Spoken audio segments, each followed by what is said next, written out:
तालीमी इदारे में खड़ा होकर के बात कर रहा हूं।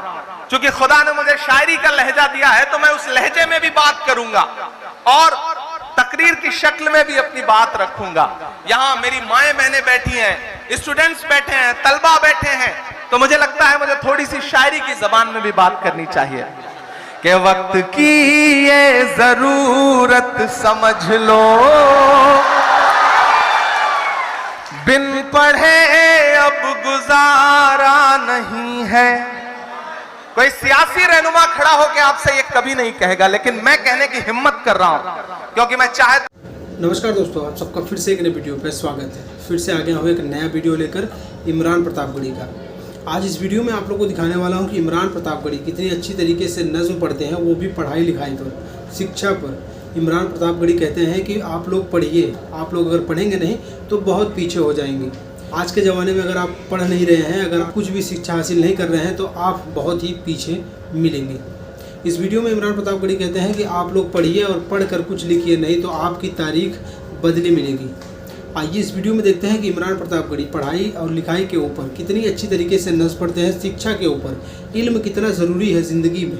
आइए इस वीडियो के माध्यम से समझते हैं इमरान प्रतापगढ़ी से। आप लोग वीडियो में लास्ट तक बने रहिएगा और अगर चैनल पर नया हो तो चैनल को सब्सक्राइब कर लेना और इस वीडियो का लिंक आप लोग को डिस्क्रिप्शन में मिल जाएगा। तो चलिए वीडियो को पूरा वॉच करते हैं और देखते हैं क्या कहते हैं इमरान प्रतापगढ़ी। करके तालीमी इदारे में खड़ा होकर के बात कर रहा हूं, क्योंकि खुदा ने मुझे शायरी का लहजा दिया है तो मैं उस लहजे में भी बात करूंगा और तकरीर की शक्ल में भी अपनी बात रखूंगा। यहां मेरी माएं बहनें बैठी हैं, स्टूडेंट्स बैठे हैं, तलबा बैठे हैं, तो मुझे लगता है मुझे थोड़ी सी शायरी की जबान में भी बात करनी चाहिए कि वक्त की ये जरूरत समझ लो, बिन पढ़े अब गुजारा नहीं है।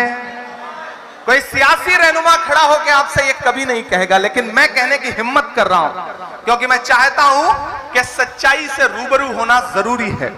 वक्त की ये जरूरत समझ लो, बिन पढ़े अब गुजारा नहीं है।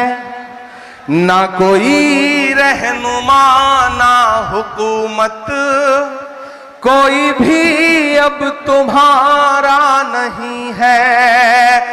ना कोई रहनुमा ना हुकूमत, कोई भी अब तुम्हारा नहीं है। इब्तिदा लफ्ज़ इक़रा से यारो, जिसके कुरान की हो रही हो। इब्तिदा लफ्ज़ इक़रा से यारो, जिसके कुरान की हो रही हो। कौम ऐसी भी रह जाए जाहिल, ये खुदा को गवारा नहीं है। कौम ऐसी भी रह जाए जाहिल, ये खुदा को गवारा नहीं है। और एक शेर सुनना कि तुम पढ़ो और पढ़ कर लिखो सब, वरना तारीख बदली मिलेगी।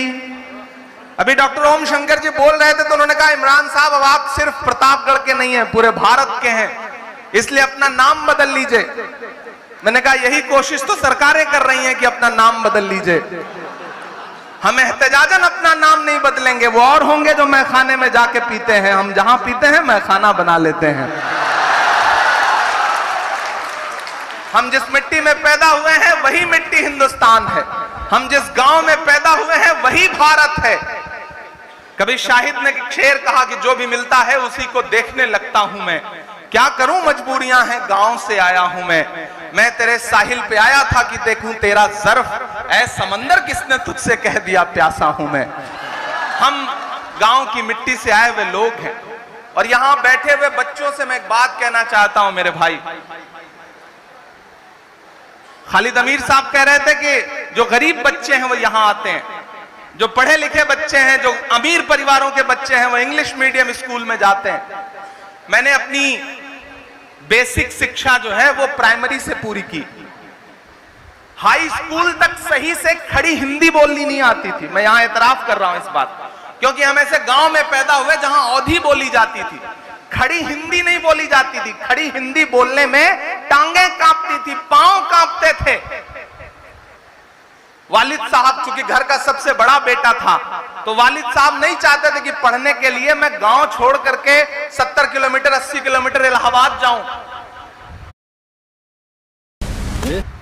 वो चाहते थे कि गांव के ही किसी डिग्री कॉलेज में एडमिशन ले लूं, ग्रेजुएशन कर लूं, पोस्ट ग्रेजुएशन कर लूं, डिग्रियां ले लूं।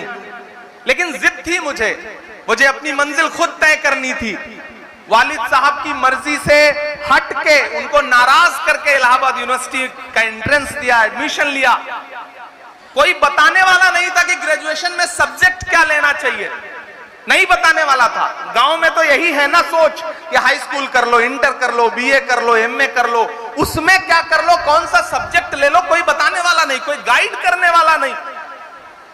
अपनी मर्जी से ग्रेजुएशन में एंट्रेंस दिया, एडमिशन लिया। जब इलाहाबाद विश्वविद्यालय में पहुंचा तो आंखें चुदिया गई। ऐसा लगा कि मैं तो गांव से आया हूं, मैं तो यहां एडजस्ट ही नहीं होता हूं। उस समय हम पैंट के साथ शर्ट नहीं पहनते थे, बुशर्ट पहनते थे जो लंबी होती थी, कुछ रुपए मीटर कपड़ा जिसका आता था। उस लिबास में यूनिवर्सिटी में जा करके जब देखा कि अच्छे अच्छे कपड़े पहने हुए लोग, अंग्रेजी बोलते हुए इलाहाबाद विश्वविद्यालय के बच्चे, पूरब का ऑक्सफोर्ड, तो हमें लगा इस दुनिया में तो हमारी जगह ही नहीं बनती है।